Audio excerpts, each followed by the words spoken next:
Tonight on NewsWatch, the problems with the president's health care overhaul. A look at the glitches facing Obamacare and Americans trying to sign up for it. Plus, from wedding to war zone, could a deadly attack in Egypt be just the beginning of a bigger problem? And meet the cowboy congressman who was able to cross party lines and win over voters on both sides of the aisle. All this and more tonight on NewsWatch.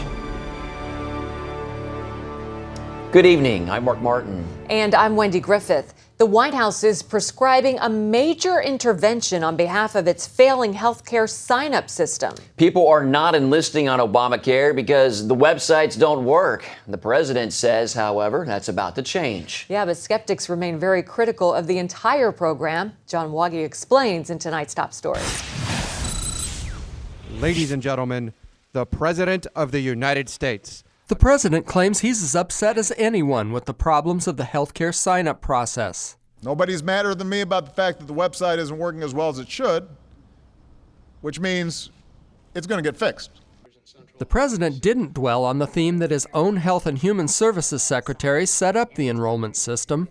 HHS announced Sunday that it's bringing in tech experts from other agencies and the private sector to fix the problems. This is unacceptable. It has to be changed. But any system that deals with that many millions of people frequently does have a glitch. Again, this is unacceptable. But conservative objections go far beyond the technical glitches, as Florida Senator Marco Rubio told CBN's David Brody. It's an objection to a program, a massive expansion of government that is undermining the American dream for millions and millions of people. And by his own admission, because of the waivers he's granted and the changes he's unilaterally made, the president has admitted that Obamacare is full of failures. Rubio's office issued a statement Monday warning the IRS will go after anyone who fails to meet the Obamacare requirements, so it's important consumers document the online problems. The president says parts of the health care law are already in effect and that both the currently insured and the uninsured will benefit. The product is good. The health insurance that's being provided is good. It's high quality and it's affordable. People can save money, significant money, by getting insurance that's being provided through these marketplaces. Republicans say citizens will decide. Obamacare is going to fail on its own right, and you just talked about the number of people that have signed up. The fact is the sick people are signing up, the healthy aren't. And they're not going to because the deductibles are so high and the cost is going to be high. Still to weigh in, millions of Americans who haven't bothered to check out the website and who are not yet sure whether they'll sign up for Obamacare or how much it will cost them and their families not to take part. John Waggy, CBN News. And joining us with more on the Obamacare rollout debacle is Ed Heiselmeyer, an expert on healthcare policy for the Heritage Foundation. Ed, this rollout has been such a debacle and so full of waste and mismanagement that many are calling for HHS Secretary Kathleen Sebelius to resign. Do you think the president will ask for her resignation? I doubt that he'll ask for a resignation, and I'm not sure that having people resign actually will fix anything. Okay, well, technical glitches aside, many people have not even tried to sign up for Obamacare because the premiums are so expensive. What will happen to the healthcare system if thousands upon thousands of people decide they just cannot afford Obamacare and opt to pay the fine instead? Yeah, well, that's a very good question. We could actually see an increase initially in the number of uninsured, believe it or not, out of all of this. If the rollout is as disastrous as it's shaping up to be over the next couple months, and people are pushed out of current coverage and find the alternatives too expensive, it could actually make the problems worse. Well, do you think we're going to end up with a scenario where fewer Americans overall have health insurance coverage than had it before Obamacare was launched? We might. It will take some time for that to sort out to see. I think the most likely scenario is that what you see is a lot of the health insurance coverage starts to divide by income. So What I'm looking at is a situation where the exchanges are predominantly lower income individuals with very subsidized coverage. The subsidies in the exchanges are between 1 and 4 times the poverty level, but for somebody 3 times the poverty level or higher, even that subsidy is very little, and they might do better outside the exchanges. I'm also looking to see more employers, the ones that don't drop coverage, shift to self-insuring their plans to get out from under some of the mandates and expenses. Ed, the administration has not yet disclosed enrollment data. What does that say to you? Well, it says 2 things, neither of which are good. One, they don't know. That's one possibility. The other possibility is they know and they don't want to say because it's really bad. So neither of those is particularly good from the administration's viewpoint. The other thing also to note about this is that a lot of enrollment seems to be into Medicaid in those states that are expanding Medicaid from what little enrollment we are seeing. So this isn't necessarily enrollment in the new exchange coverage. Okay, interesting. All right, Ed Heiselmeyer with the Heritage Foundation. Thanks for being with us, sir. Thank you for having me. Secretary of State John Kerry says the government is trying to find the balance between security and privacy. That statement comes after new revelations from NSA leaker Edward Snowden. Some European publications are reporting the NSA collected more than 70 million phone records from French citizens and that it hacked former Mexican President Felipe Calderon's email account. After those new allegations, the French government called on the U.S. ambassador for an explanation. There are signs of a growing rift between the U.S. and Israel just days after the first round of global nuclear talks with Iran. A leading Israeli newspaper is reporting the outlines of what Western observers may see as genuine Iranian compromises. And American officials have hinted at the possibility of easing some of the economic pressure on Iran. But Israel's prime minister wants America to step up the pressure. Benjamin Netanyahu believes Iran is simply tricking the West while still pushing forward with its nuclear program. And new concerns, the Obama administration, is set to resume aid to Pakistan. More than $1.5 billion in military and economic aid will be released next year. The announcement comes only days before Pakistan's prime minister is scheduled to visit Washington for high-level talks. Relations between the two nations have deteriorated over American drone strikes and the 2011 raid that killed Osama bin Laden. More unrest and violence in Egypt this weekend. Some believe that could signal an Islamist-led insurgency against Christians, and the government is now underway. Gary Lane brings us this report. It was a scene that's become all too familiar to Egyptian Christians. Another funeral. This time just one day after the victims had attended a joyous occasion, a wedding. An Islamist gunman riding on a motorcycle fired 15 shots at members of a wedding party as they left this Cairo church. Everyone knows that every Sunday there is a wedding in the church.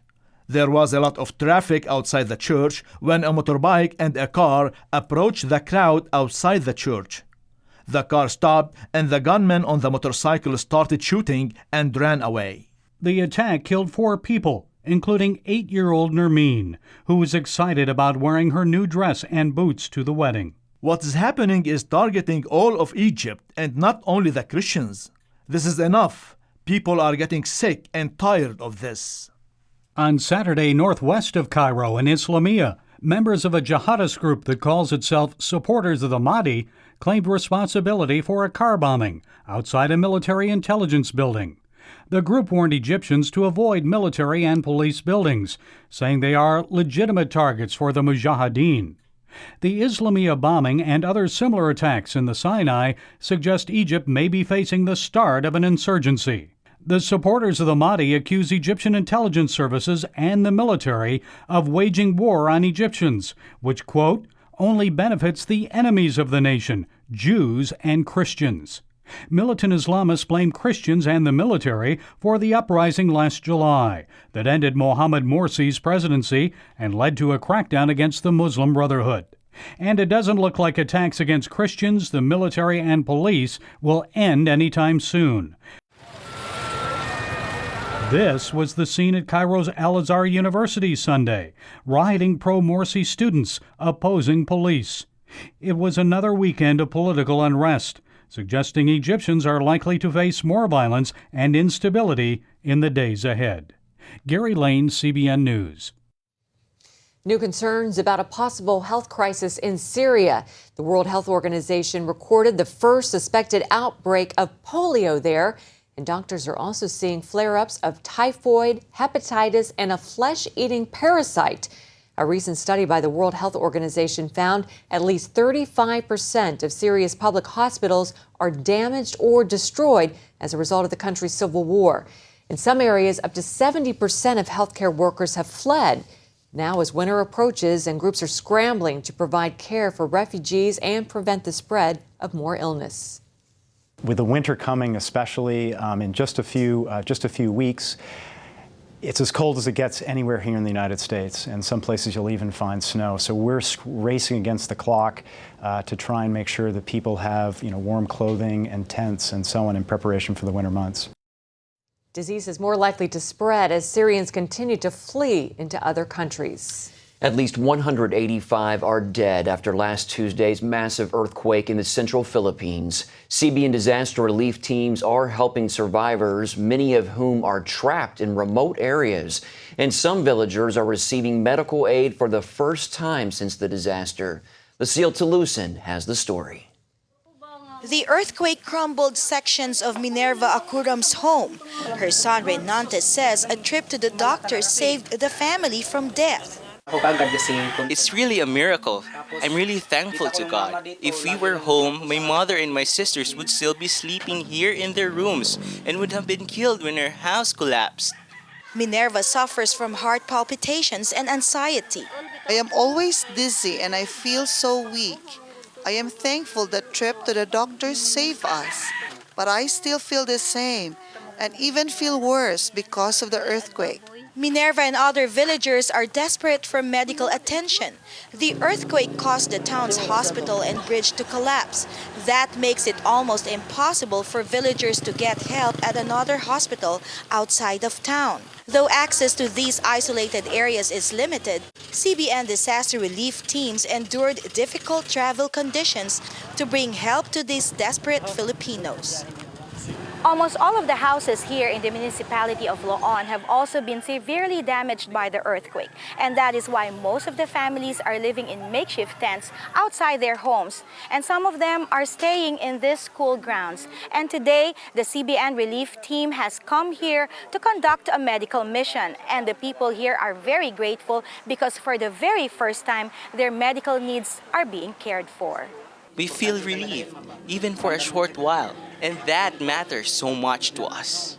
Minerva is happy the doctors came to her and provided free medicines for her ulcer.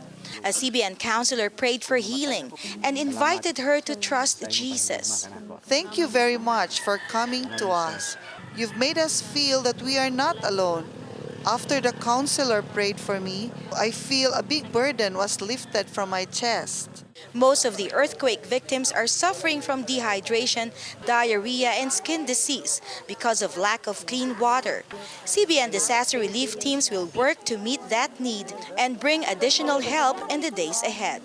Lucille Toulousan, CBN News, Bohol, Philippines. For more information about CBN relief efforts in the Philippines and around the world, visit our website, cbnnews.com. Coming up, CBN News heads to the nation's war memorials to talk to veterans visiting after the shutdown. In 2008, my husband Gary departed for heaven. I was still grieving. And then to find out I had cancer, I began praying, God, how do I do this? Where do I do this? Cancer Treatment Centers of America was the place. Dr. Neelam outlined a plan that would take care of my mind and my body, and she prayed with me. For Bible-believing Christians, we're able to pray with them in a much deeper way as they begin to really rely upon their faith.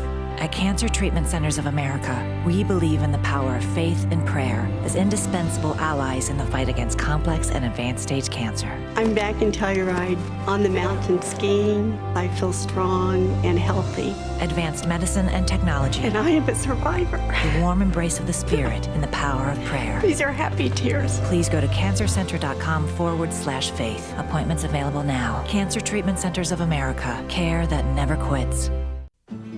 Jim is 38, mortgage, married, 3 great kids. He wants to protect his family with a $500,000 term life insurance policy. What do you think it'll cost him? $100 a month? 60? 40? Actually, none of the above. Jim can get a $500,000 policy from a highly rated insurer for under $19 a month. His secret? SelectQuote. SelectQuote is impartial. They'll comparison shop the pick of insurance companies like these to give you a choice of your best prices. SelectQuote has great savings on term life for women, too. Jim's wife, Deidre, can get a $500,000 policy for under $16 a month. SelectQuote has helped make term life insurance affordable for hundreds of thousands of people since 1985. How about you? Just call this number or go to SelectQuote.com. SelectQuote. We shop, you save. New Jersey Governor Chris Christie has dropped his state's legal challenge to same-sex marriage. Christie filed an appeal to the state Supreme Court after a lower court ruled in favor of gay marriage. The High Court rejected that appeal, and at midnight today, the first same-sex marriage ceremonies were performed. Christie says he strongly disagrees with the court, but that he will do his constitutional duty and enforce the law. New Jersey is now the 14th state to recognize same-sex marriage. Veterans from across the country were able to visit the nation's war memorials in Washington this weekend, now that they've been reopened after the government shutdown. For many of the visiting veterans, it was an emotional experience. John Jessup has more. A far cry from scenes just a week ago, these military veterans roamed freely around Washington's war memorials, dedicated to honor their sacrifice and the freedoms they fought to defend. But for 16 days during the government shutdown, metal barricades blocked public access to them, prompting a lawsuit threat from the American Center for Law and Justice and rallies and protests from critics who accuse the administration of heavy-handed tactics to hurt America's veterans. Well, the politics of pain that are being used by the president go well over the line. These vets say they never would have imagined being forced to break through barricades after having fought for their country and breaking through enemy lines. It never should have been closed. For many of these American heroes, this was a trip of a lifetime, made possible by the Honor Flight Network. The group flies aging vets from World War II and the Korean and Vietnam Wars to Washington free of charge. While they know the political issues that led to the shutdown are far from over, for right now, they're glad to see no one is being denied visiting these hallowed sites. Really great to be open again. John Jessup, CBN News, Washington. Up next, how one former cherry farmer could help change the course of the Republican Party.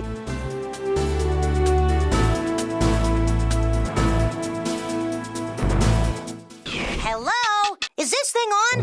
Hey, kids, do you love games? And do you love discovering things? Well, do ya? Then you're gonna love this. It's the new free Superbook Kids Bible app. You can play games, watch videos, find answers to your questions, and a whole lot more. The new Superbook Kids Bible app. Free downloads available on iTunes and Google Play now. Stop struggling with heavy hoses that are kinked and deliver little or no water, or worse, break. Introducing the incredible Flexible Hose. Turn the water on and it expands up to 3 times its original length, so you can easily guide it anywhere you need without tangling. When you turn the water off, as it drains, the hose retracts back to its original shape. Standard rubber hoses can weigh between 8 and 12 pounds, but a 25-foot flexible hose weighs less than a pound. The Flexible Hose is so compact and lightweight, a child can manage a 75-foot hose easily. The Flexible Hose will never kink and is guaranteed to take the mess out of watering your lawn and plants. So washing your windows or spraying off your gutters has never been easier. The Flexible Hose is made of a tough double wall construction that is designed to bend and stretch but never kink. Flexible hose is designed like a fire hose for speed, storage, and strength to last a really long time. Call or visit FlexibleHose.com to order the incredible Flexible Hose for only $19.95. Call right now and we will include a 7-way adjustable spray nozzle free. You can choose a full action spray, a gentle mist, a powerful jet, a vertical mist, flat spray, a cone spray, or a soaker setting. So stop coiling your hose with bulky devices. Flexible Hose automatically retracts in seconds and weighs less than 1 pound. In fact, a 75-foot hose easily fits in a small bucket and stores away neatly in a drawer. Flexible Hose saves you precious space on boats and is perfectly portable for RVs. But wait, order today and we'll give you a second Flexible Hose system free. Just pay separate processing and handling. That's 2 flexible hoses and 2 7-way adjustable spray nozzles, a $40 value, all for only $19.95. This offer is not available in any store. Order now. To order Flexible Hose and take advantage of this amazing double offer, call 1-800-769-3384 or go to flexiblehose.com. Remember, this offer is not available in stores, so call now. Andy Vajdak went from an obscure cherry farmer to a California state senator. The Republican was elected in a heavily Hispanic district against an Hispanic opponent.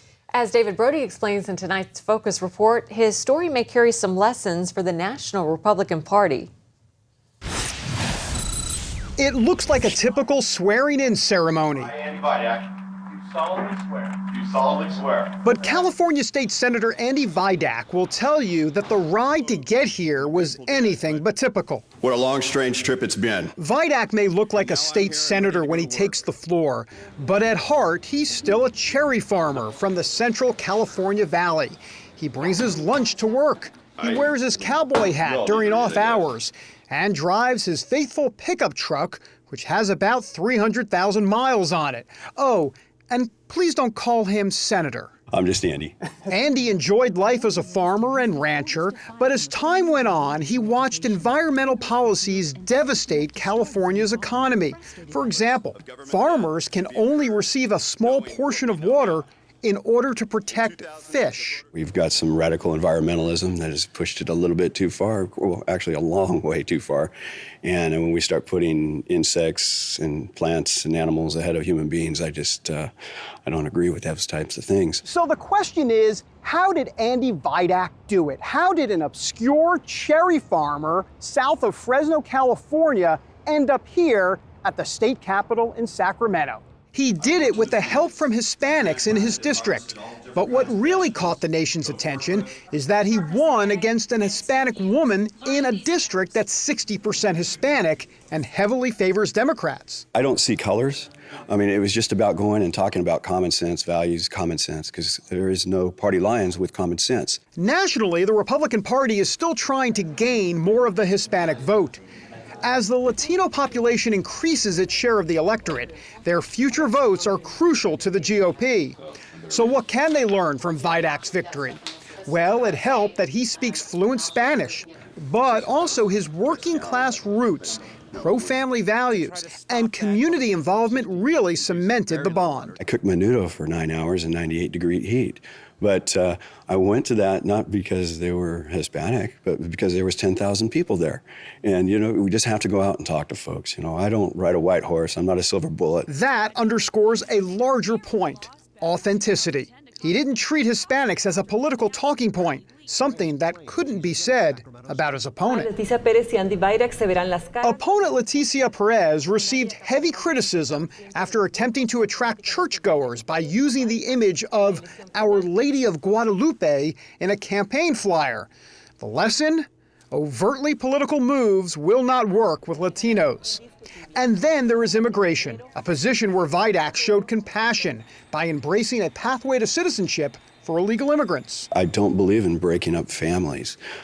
Folks have broken the law to come here, but then there's a bunch of minors that came that, they had no choice in the matter. And, we have to look at that. And so there you have it, a lesson for the GOP from Andy Vajdak. Compassion, authenticity, and time spent with Hispanics, plus a pro-family message.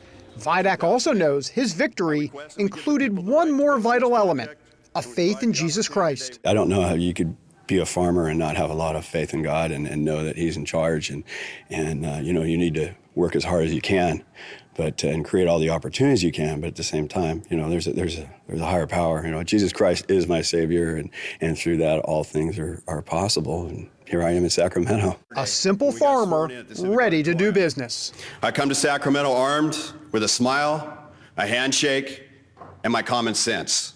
David Brody, CBN News in Sacramento, California.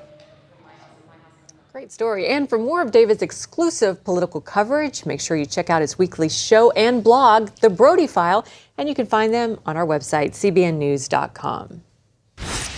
Coming up, running with the bulls comes to America. That's next.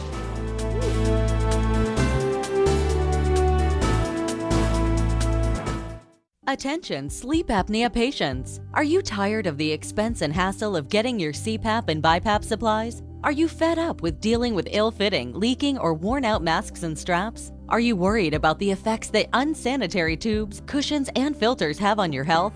If you said yes to any of these questions, Allied Medical Supply Network has the solution to your problems. You could qualify to have your supplies regularly delivered right to your door at little or no cost to you. That's right, no more inconvenience, no worn-out masks and straps, no more unsanitary equipment, just restful sleep. Call Allied Medical Supply Network today to determine if you may qualify to receive your fresh, brand-name supplies at little or no cost. Don't delay. Call us now to see if you are eligible to save money on regular delivery of your CPAP and BiPAP supplies. Call 1-800-815-9947. That's 1-800-815-9947. Or go to cpapsupplyhelpline.com. Announcing an important breakthrough in healthcare that can benefit everyone. If you or anyone you love needs affordable health insurance, regardless of a pre-existing medical condition, call Quick Insurance 123 today and get the immediate relief you deserve. Quick Insurance 123 was created to provide affordable health insurance to all uninsured Americans, with or without pre-existing conditions. This is not a discount card. This is a real insurance program that lets you choose from many affordable health plans, with access to doctors, hospitals, emergency services, and more. So call the number on your screen now and get the health coverage you need just for calling. As a special bonus, we'll send you a free prescription savings card that could save you up to 85% on your prescriptions. That's right, you could save up to 85% on your prescriptions just for calling. Call Quick Insurance 123 to find out how you can get affordable health insurance and receive your free prescription savings card just for calling. Don't wait. Getting a free quote is as easy as 1, 2, 3. Call today.